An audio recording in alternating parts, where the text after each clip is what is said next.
Friends, इस video में आपको नेटवर्किंग के बारे में बताया जा रहा है कि नेटवर्किंग क्या है, नेटवर्किंग के लिए क्या क्या डिवाइसेस इस्तेमाल हो गए, foundations, principles, everything all about the networking.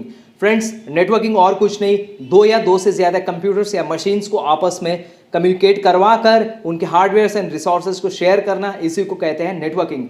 Normally networking के दो पार्ट्स होते हैं, दो भागों में नेटवर्किंग को डिवाइड किया गया है। First LAN networking, another is वैन नेटवर्किंग। लैन का फुल फॉर्म होता है लोकल एरिया नेटवर्किंग और वैन का फुल फॉर्म होता है wide area networking. LAN networking normally जो डिवाइसेस होते हैं, कंप्यूटर्स होते हैं, जितने भी होस्ट है, उनको आपस में एक दूसरे के साथ कम्युनिकेट करने के लिए डिजाइन किया हुआ होता है। और वैन नेटवर्किंग यानी कि डिवाइसेस को आप इंटरनेट के थ्रू वर्ल्ड में कहीं से भी एक्सेस करो, उसके लिए डिजाइन किया हुआ रहता है। लैन नेटवर्किंग को अगर हम एक सिंपल एग्जांपल्स के थ्रू समझे तो कुछ ऐसे कह सकते हैं, सीसीटीवी या फिर कोई कंप्यूटर उसी नेटवर्क में लगे हुए राउटर के थ्रू उसको एक्सेस कर पाए, उसको हम लैन कहते हैं। बिना इंटरनेट, विदाउट इंटरनेट जो भी कोई मशीन से एक दूसरे के साथ कम्युनिकेट कर सकती हैं, उसको हम लैन नेटवर्किंग कहेंगे। सीसीटीवी एक ऑर्गेनाइजेशन में लगा हुआ है, उसको आप उसी ऑर्गेनाइजेशन में लगे हुए राउटर के थ्रू, उसी वायरलेस रेंज में या केबल के थ्रू कंप्यूटर पे या फिर वाईफाई के थ्रू अपने मोबाइल फोन पर एक्सेस कर पा रहे हैं विदाउट इंटरनेट, तो इसको हम लैन नेटवर्किंग कहेंगे।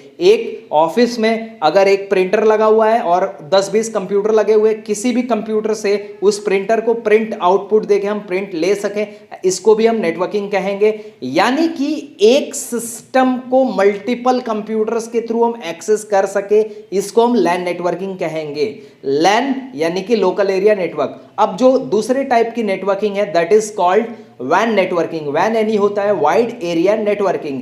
एक मशीन को आप वर्ल्ड के किसी भी कॉर्नर से रिमोटली ऑपरेट कर सको, ऐसे नेटवर्किंग को हम वैन नेटवर्किंग कहते हैं। फॉर एग्जांपल, सीसीटीवी कैमरा अगर एक ऑर्गेनाइजेशन में लगा हुआ है और आप उसको वर्ल्ड के किसी भी कॉर्नर से देख पा रहे हैं अपने मोबाइल, कंप्यूटर या लैपटॉप को, सो दैट इज कॉल्ड वैन नेटवर्किंग। एक ऑफिस जो कि मुंबई में है, उसका डेटा अमेरिका में लगे हुए या दुबई में लगे हुए सर्वर तक पहुंच रहा है, तो उसको हम वैन नेटवर्किंग कहेंगे। वैन और लैन के इन दो शब्दों के बीच में मैंने आपको फर्क बताया। अब मैं दो अलग अलग आईपी एड्रेसेस की यहां पर बात करूंगा।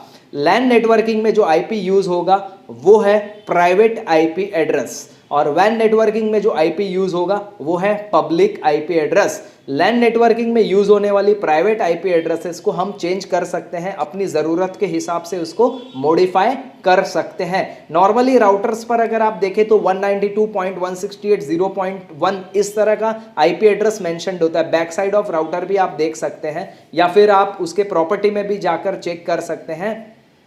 तो ये आईपी नॉर्मली सी क्लास पर असाइंड है, जिससे 254 होस्ट आपके बनते हैं। होस्ट शब्द का मतलब क्या होता है, पहले मैं वो क्लियर कर देता हूं। नेटवर्क पर जितने भी मशीन्स आते हैं, mobile, computer, laptop, IP camera, DVR, NVR, HVR, जो कोई भी मशीन्स है, उन मशीनों को उनके नाम से ना बुलाकर होस्ट वर्ड उनके लिए हमने यूज किया, that is the called host. तो जितने भी होस्ट है, सारे होस्ट को एक आईपी एड्रेस की जरूरत होती है नेटवर्क के साथ कम्युनिकेट करने के लिए, नेटवर्क पर एक दूसरे के साथ कम्युनिकेशन करने के लिए। तो वो जो होता है आईपी एड्रेस ही होता है। IP address is nothing but it just internet protocol address. वो यूनिक नंबर्स होते हैं जो सब मशीन्स को हमें असाइन करना पड़ता है।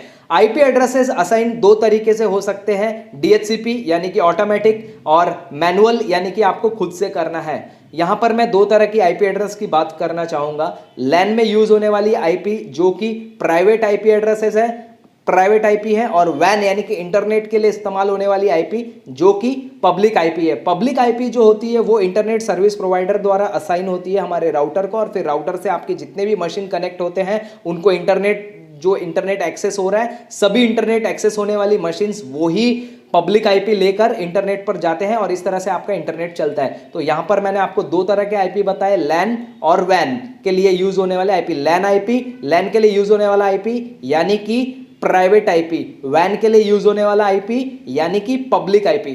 ठीक है, पब्लिक आईपी में दो तरह का पार्टीशन होता है। ठीक है, ये थोड़ी सी डिटेल चीज मैं आपको बता रहा हूं।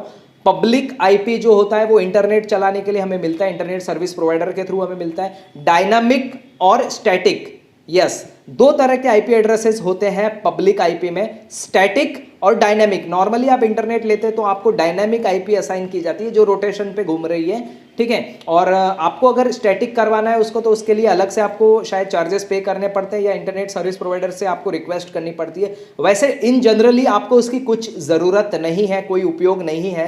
मैं जस्ट फॉर नॉलेज बता रहा हूँ कि अगर आईपी को डायनामिक से शिफ्ट स्टैटिक पे करना है तो सबसे पहले आपको उसको इंटरनेट सर्विस प्रोवाइडर से रिक्वेस्ट करके ये चीज करानी पड़ेगी। उसका बेनिफिट क्या है, सर्वर आप बना रहे तो एक जगह से डेटा पुश होगा, वो एक सेम एड्रेस लेके पुश होगा, मतलब डेली एड्रेस चेंज नहीं हो, इसके लिए हम ये करते हैं। पुशिंग के लिए यूज करते हैं, सीसीटीवी के लिए भी हम यूज करते हैं इसको, ठीक है। तो इसके दोनों बेनिफिट्स है ये, ठीक है। और भी बेनिफिट्स है बहुत, बट हमारे यहाँ सिक्योरिटी लाइन में ये मेजर 2 बेनिफिट्स के लिए इसको स्टैटिक करवाया जाता है।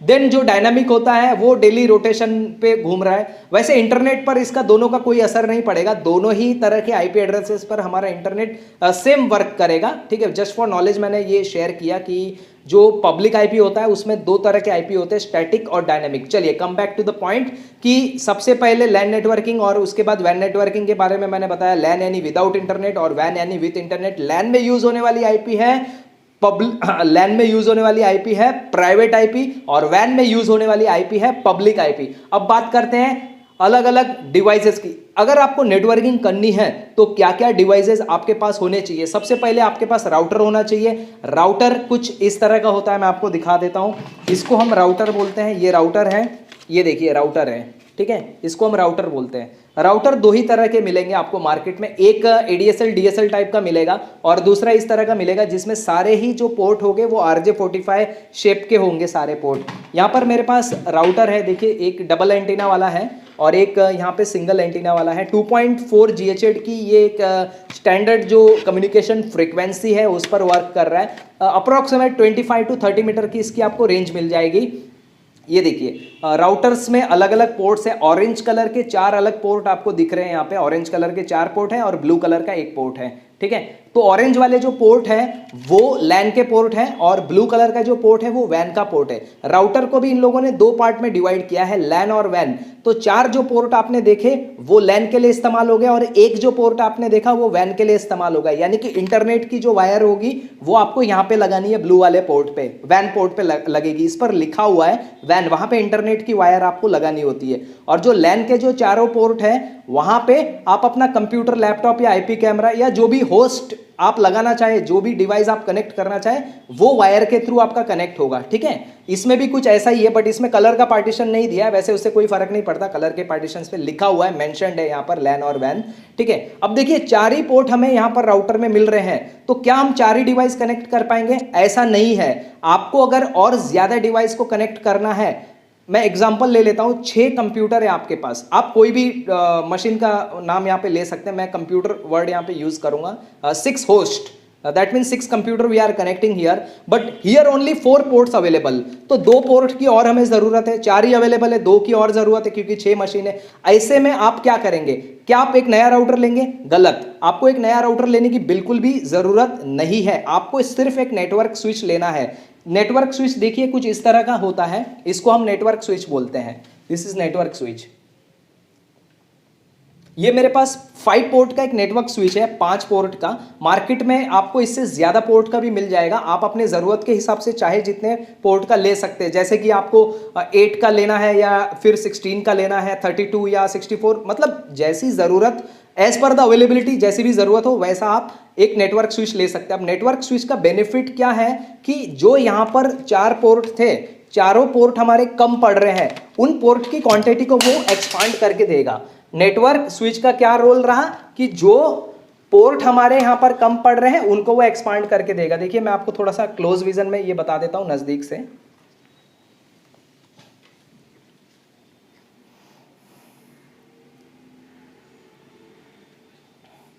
ठीक है, अब जो नेटवर्क स्विच है वो आपको यूज कैसे करना है उसके बारे में मैं बताऊंगा। हाँ, जानकारी के लिए बता दूं, नेटवर्क स्विचेस में भी वैरायटीज मिलती है, अलग अलग वैरायटीज मिलेगी नेटवर्क स्विच में आपको। जैसे पीओई नेटवर्क स्विच है, नॉन पीओई नेटवर्क स्विच है, तो आप अपनी ज़रूरत के हिसाब से नेटवर्क स्विच लीजिए। वैसे आप अगर आईपी कैमरा लगा रहे हैं या ऐसा कोई डिवाइस लगा रहे हैं जिसको स्विच के थ्रू पावर देना है तो ही आप पीओई स्विच लीजिए, अदरवाइज आपका डेटा स्विच सफिशिएंट है, डेटा स्विच ही लेना है, पीओई की कोई ज़रूरत नहीं है। ठीक है, अब देखिए इसका कम्युनिकेशन कैसे होगा। आपको एक कैट 6 केबल की ज़रूरत पड़ेगी। कैट 6 के थ्रू सबसे पहले तो आपके दोनों डिवाइस एक दूसरे के साथ में कम्युनिकेट हो गए। मैं आपको करके दिखा रहा हूँ, ये देखिए, जैसे ये राउटर है, इसमें जो 4 अलग अलग ऑरेंज पोर्ट दिए हैं, उन ऑरेंज पोर्ट्स में से कोई भी पोर्ट का आप यूज़ कर लीजिए, वहाँ से वायर निकाल कर आपको यहाँ पर लगानी है। इसमें भी कोई भी पोर्ट आप यूज़ कर सकते हैं, कोई कंपल्शन नहीं है। ठीक है, अब समझने वाली बात यह है कि 6 होस्ट थे, हमारे पास 6 कंप्यूटर थे, 6 होस्ट थे, 6 कंप्यूटर थे और इसमें सिर्फ 4 ही RJ45 के पोर्ट अवेलेबल थे, सिर्फ 4 ही लैन पोर्ट अवेलेबल थे। ठीक है, तो आपको 6 चाहिए थे बट 4 ही अवेलेबल थे, इसलिए मैंने 5 पोर्ट का एक नेटवर्क स्विच लिया, 5 पोर्ट का। तो यहाँ पर 4 हुए और यहाँ पे 5 हुए, 5 + 4, 5 + 4 = 9। 9 पोर्ट था, 9 पोर्ट हमें मिले यहाँ पर, लेकिन एक और इसमें एक 2 पोर्ट तो हमारे आउटपुट और इनपुट में खत्म हो गए, इनपुट आउटपुट एक दूसरे को कनेक्ट करने में खत्म हुए, तो उसको हम कंसीडर नहीं करेंगे। अब देखिए इस पे आपके सिर्फ 3 पोर्ट खाली बचे हैं राउटर पे, और इस पे आपके 4 पोर्ट खाली बचे हैं। 4 और 3 7 होस्ट यू कैन कनेक्ट, मतलब 7 कंप्यूटर आप कनेक्ट कर पाएंगे। कंप्यूटर मैं वर्ड यूज किया हूं यहाँ पे, लैपटॉप, आईपी कैमरा, एनवीआर, जो भी आप यूज करना चाहे। ठीक है, तो ये मैंने आपको एक 7 पोर्ट की एक्सपांशन करके दिखाई। 4 इस पर था और हमने 3 इस पर था और 4 इस पे है, तो इन शॉर्ट हमने 4 और पोर्ट की एक्सपांशन की। आप चाहे तो और भी बड़ा नेटवर्क स्विच लेकर और ज्यादा पोर्ट का एक्सपांशन कर सकते हैं। Is that clear? उसके बाद कैट 6 के बारे में मैंने आपको बताया, 80 मीटर तक ये सपोर्ट करेगा। ए डिवाइस से बी डिवाइस के बीच में जो कम्युनिकेशन होगा कैट 6 केबल पर, पैच कॉर्ड पर, इस कैट 6 केबल पे, वो 80 to 90 मीटर तक होता है। ठीक है, उससे ज्यादा नहीं होता है, सिग्नल ड्रॉप हो जाते हैं। उससे ज्यादा के लिए आपको फिर ऑप्टिकल फाइबर केबल यूज करना चाहिए मीडिया कन्वर्टर के साथ में। तो सबसे पहले मैंने आपको राउटर बताया, उसके बाद में मैंने आपको नेटवर्क स्विच बताया, उसके बाद में मैंने आपको कैट 6 केबल बताई। अब मैं मीडिया कन्वर्टर और ऑप्टिकल फाइबर केबल पे आ रहा हूं।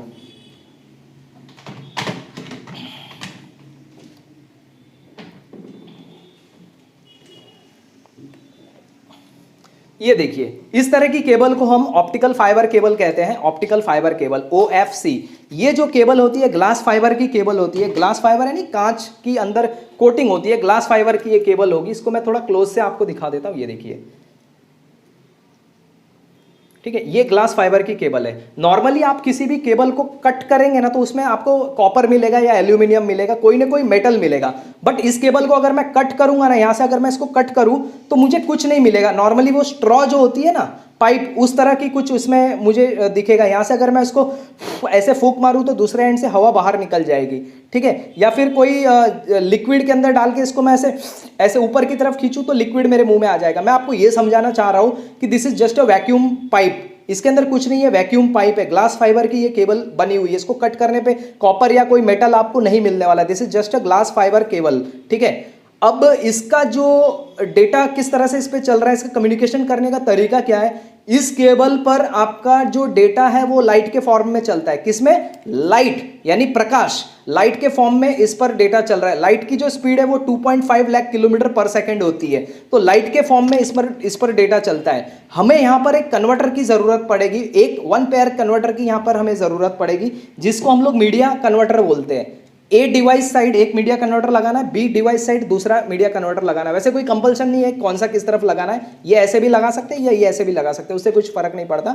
तो समझाने वाली बात क्या है कि एक media converter a device side लगाना है और दूसरा बी डिवाइस साइड लगाना है। ठीक है, और इसका जो काम है मीडिया कन्वर्टर का वो क्या है, मीडिया कन्वर्टर्स क्या करते हैं, इलेक्ट्रिकल सिग्नल को लाइट के फॉर्म में कन्वर्ट करते हैं। One more time I am repeating, media converter converting electrical signal into light signals, और दूसरे एंड पे फिर लाइट सिग्नल वापस इलेक्ट्रिकल सिग्नल्स में कन्वर्ट हो जाते हैं। और बीच में जो आपका डेटा चल रहा है, बीच में आपका जो डेटा चल रहा है वो लाइट के फॉर्म में ट्रेवल करेगा। अब ये जो केबल है इसकी रेंज कितनी है, कितने दूरी तक आप इसमें डेटा लेके जा सकते हैं। दोस्तों वैसे कोई लिमिट नहीं है। आज के डेट में जितना भी इंटरनेट हमारा चल रहा है, यूट्यूब, फेसबुक या जो भी कुछ हो, उनके जो सर्वर्स हैं वो अमेरिका या कैलिफोर्निया में लगे हुए हैं। वहां से अंडर सी, समंदर के नीचे से वायर हमारे इंडिया के अलग अलग लैंडिंग पॉइंट्स तक आ रही है। तो तो ऑप्टिकल फाइबर के थ्रू ही सारा डेटा हमारा कई हजारों किलोमीटर दूर समंदर के नीचे से आ रहा है। तो ये वही केबल है, ऑप्टिकल फाइबर केबल, ठीक है। वैसे इसमें अलग अलग वैरायटी आती है, बट है वो सारे ऑप्टिकल फाइबर केबल ही। और ये मीडिया कन्वर्टर्स है, ठीक है। इसमें बूस्टर्स वगैरह भी आते हैं और इससे बड़े साइज के भी मीडिया कन्वर्टर्स आते हैं। मेरे पास ये 20 किलोमीटर की रेंज कैपेसिटी वाला मीडिया कन्वर्टर है, ठीक है। तो मैंने आपको अलग अलग डिवाइस में सबसे पहले राउटर बताया, उसके बाद मैंने आपको नेटवर्क स्विच बताया, उसके बाद में मैंने आपको कैट 6 केबल बताई, उसके बाद में मैंने आपको मीडिया कन्वर्टर बताया, उसके बाद में मैंने आपको ये ऑप्टिकल फाइबर केबल बताई।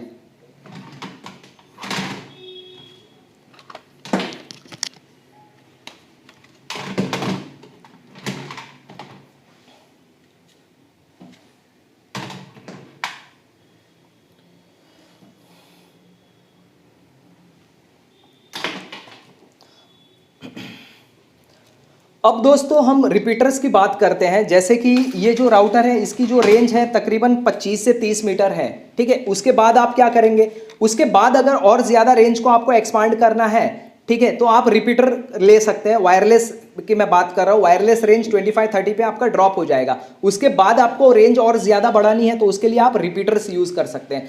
रिपीटर्स यानी कि वो जो रेंज ड्रॉप हो गई थी उसको वो और ज्यादा बूस्टअप देगा, रिपीट करेगा। जैसे इसकी 30 मीटर रेंज है और आप 30 मीटर रेंज वाला एक रिपीटर खरीदते हैं तो 30 + 30 60 मीटर तक आपको रिपीटेशन मिलेगा। 60 मीटर तक का आपका नेटवर्क तैयार हो जाता है वायरलेस में। और अगर आपने वायर के थ्रू उसको लंबे डिस्टेंस तक लेकर जाना है तो फिर उसके लिए मैंने आपको ऑप्टिकल फाइबर बता दिया हूं, ठीक है। तो और ज्यादा रेंज है वायरलेस में, ठीक है, 30 मीटर या 60 मीटर या उससे ज्यादा, 2 किलोमीटर या 5 किलोमीटर या 10 किलोमीटर, तो उसके लिए आपको सीपीई लेना पड़ेगा, कस्टमर प्रीमाइसेस इक्विपमेंट। सीपीई आप ले सकते हैं, उससे आपको ज्यादा रेंज मिलती है। या फिर आप डिश ले सकते हैं, ठीक है, transmitter and receiver side use होने वाला डिश और सीपीई आप यूज कर सकते हैं। ऑलराइट, तो ये मैंने आपको थोड़ा सा रिपीटर के बारे में भी बता दिया। अब देखिए दोस्तों, एक और कॉन्सेप्ट यहाँ पे समझ में आ रहा है, वो ये है कि जैसे आपको इंटरनेट इस तक लाना है तो आप कैसे लाते हो। जैसे मैंने अभी आपको यहाँ पर 2 पार्टीशन बताए थे। ब्लू पोर्ट आपका वैन के लिए था जहाँ इंटरनेट वाला अपनी वायर लगा रहा है, और 4 जो लैन पोर्ट थे वहाँ पर आप अपने डिवाइस के वायर लगा रहे हैं। तो क्या ऐसा हो सकता है कि इंटरनेट की वायर नहीं लगाकर किसी और तरीके से उसको पावर दिया जाए? देखिए, कोई ऐसे एरिया में आप इंटरनेट कंपेटेबल डिवाइस का इंस्टॉलेशन कर रहे हैं जहां पे इंटरनेट की वायर लगना पॉसिबल नहीं है, वहां पे इंटरनेट की वायर लगाने जैसी कोई पॉसिबिलिटी नहीं है। तो जब तक वायर नहीं लगेगी तब तक इंटरनेट नहीं चालू होगा। लेकिन ऐसा कुछ नहीं है, बिना वायर भी यहां तक इंटरनेट ला सकते हैं। देखिए, इस तरह के हॉटस्पॉट्स आप यूज कर सकते हैं। ये मेरे पास जियो का हॉटस्पॉट है, आप कोई भी हॉटस्पॉट यूज कर सकते हैं इस तरह का, ठीक है। तो आपको करना क्या होता है, कि ये जो हॉटस्पॉट है इसके साथ में कनेक्ट करना होता है, ये हॉटस्पॉट इसके साथ में कनेक्ट करना होता है। जैसे ही ये हॉटस्पॉट आप इसके साथ में कनेक्ट कर देते हैं, दोनों एक दूसरे से कनेक्ट हो जाते हैं। फिर आपको इंटरनेट की वायर लगाने की जरूरत नहीं है, आपके राउटर तक इंटरनेट पहुंच जाएगा। अब आप इस राउटर के थ्रू जो भी मोबाइल कनेक्ट करेंगे उनको इंटरनेट मिलेगा। इस राउटर के थ्रू आप जो भी होस्ट कनेक्ट कर रहे हो, कंप्यूटर, लैपटॉप, आईपी कैमरा, सभी को इंटरनेट मिल जाएगा। तो इसको बोलते हैं ब्रिजिंग बनाना। क्या कहते हैं? ब्रिज बनाना। ब्रिज मतलब हुआ कि हॉटस्पॉट हमने लिया और हॉटस्पॉट को हमने इसके साथ कनेक्ट किया, यहां तक इंटरनेट आ गया। अब यहां से आगे आप कंप्यूटर, लैपटॉप, आईपी कैमरा या मोबाइल जिसको भी नेट देना चाहे यहां से आप दे सकते हैं। That's finish.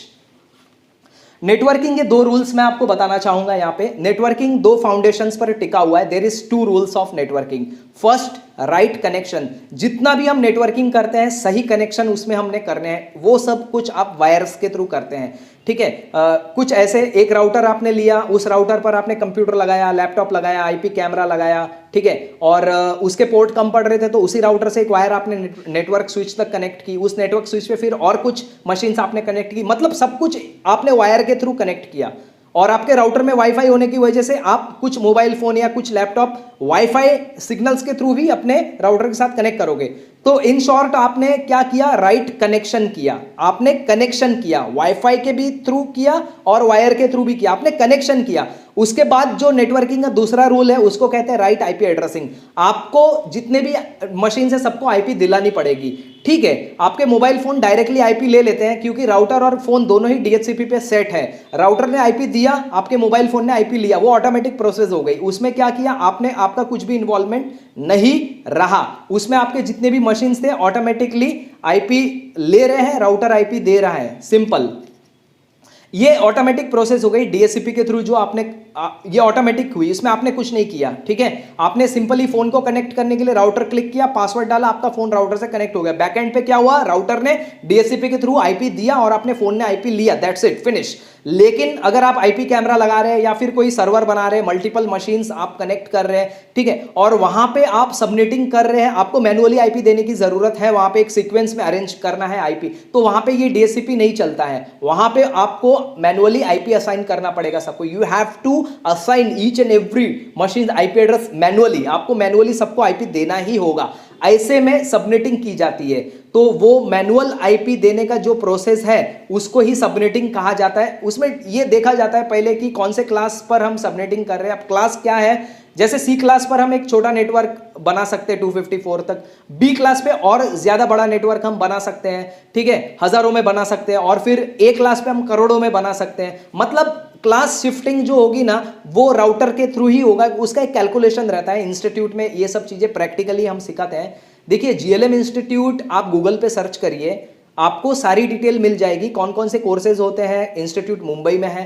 कोर्सेज अभी सारे प्रैक्टिकली और ऑनलाइन दोनों ही मोड में चल रहे हैं। आपको अगर प्रैक्टिकली इंस्टीट्यूट में आकर सीखना है तो इंस्टीट्यूट में आकर सीख सकते हैं। आप अपने घर बैठे सीखना चाहते हैं तो आप ऑनलाइन कोर्स के लिए रिक्वेस्ट कर सकते हैं। सारे कोर्सेज ऑनलाइन और प्रैक्टिकली दोनों ही मोड में आप सीख सकते हैं। हाँ जी, तो दो रूल्स है नेटवर्किंग के, पहला राइट कनेक्शन जो कि केबलिंग के थ्रू किया या कनेक्टिविटी के थ्रू किया, दूसरा रूल्स राइट आईपी एड्रेसिंग। सही आईपी मशीनों को दिलाने के लिए या तो डीएचसीपी का यूज करते हैं, DHCP dynamic host configuration protocol, DHCP आप यूज कर सकते हैं, या फिर आप मैनुअली आईपी असाइन कर सकते हैं। मैं यही चीज आपको समझाना चाह रहा हूं। मैनुअली आईपी असाइन करने में थोड़ा सा कैलकुलेशन होता है, कैलकुलेशन जिसको सबनेटिंग बोलते हैं, वो इंस्टीट्यूट में हम पूरा प्रैक्टिकली मतलब कैलकुलेटिव पार्ट करके दिखाते हैं, ठीक है। उसमें कमांड्स भी होते हैं, टेस्टिंग कमांड्स होता है, राउटर चेक कमांड्स होते हैं, काफी सारे कमांड से हम लोग उस चीज को वेरीफाई करते हैं कि पर्टिकुलर आईपी कॉन्फ्लिक्ट नहीं होना चाहिए। मतलब एक आर्किटेक्चर ड्राइंग, एक आर्किटेक्चर को पूरा डिजाइन करने से लेकर इंप्लीमेंट करने तक की पूरी जो